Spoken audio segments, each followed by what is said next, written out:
kete Ramogi TV kawachakane weche manyien ni bang' ng'eto mar doho mondo mi lakteche odogie tich e kinde ma twak dhi nyime e kindgi kod migawo mar thieth.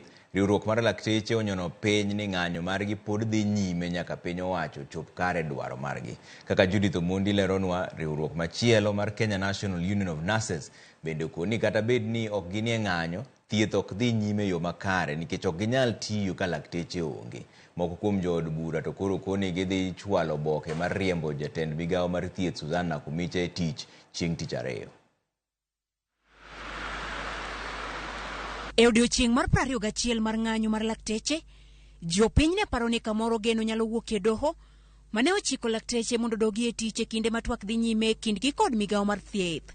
Chik mar riwruok mar lakteche KMPDU onyono piny ni biro mana luwo poni piny owacho chopo kar dwarogi. None of our doctors is going back to work until the government ends its end of the strike. We were never on strike in the first place.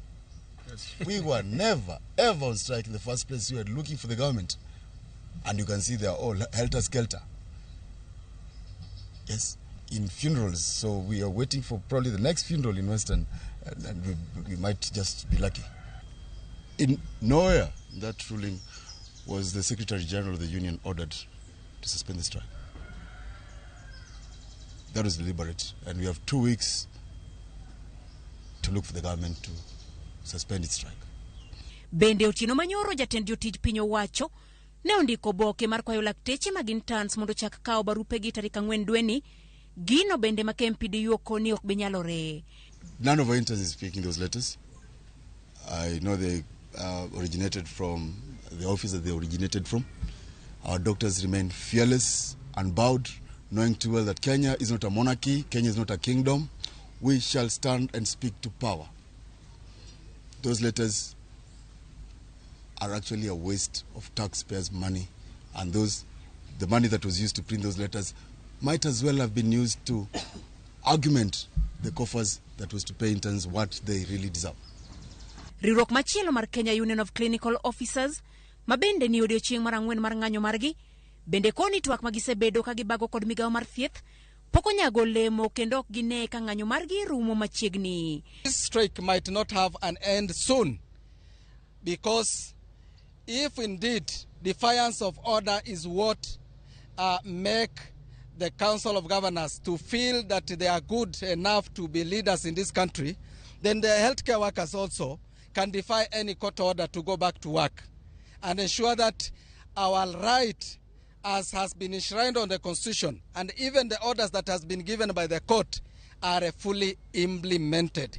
Riwruoge mamoko maonge ng'anyo kaka mar nurses bende ywak ni kata gionge ng'anyo tich magitiye ute thieth onge nikech lakteche bende onge. Nurses cannot work without doctors. I want to repeat this many times. As far as we are concerned, we are not saying there is any work going on in our health facilities. We want to make it very clear, and I want to call upon the President and all the people that are responsible to ensure that the strike, especially for the doctors, is brought to a completion, a stop, and we resolve these issues once and for all. Kamoko kuom jood bura bende tich ariyo chwalo paro mar thicho oko jatend migawo mar thieth Nakhumicha magikoni tiyo kod lakteche arietha.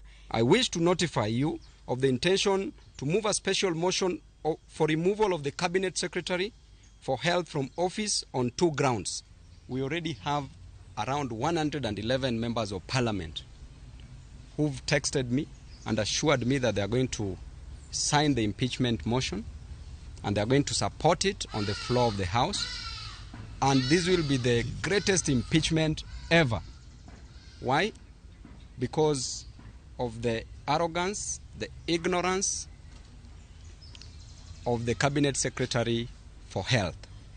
E kinde mang'anyo gi pod dhi nyime, doho chiwo ndalo 14 mondo mi riwruogegi kaachiel gi migawo mar thieth ochopie winjruok. Judith Omondi, Ramogi TV. Gavana ma Migori Dr. Chila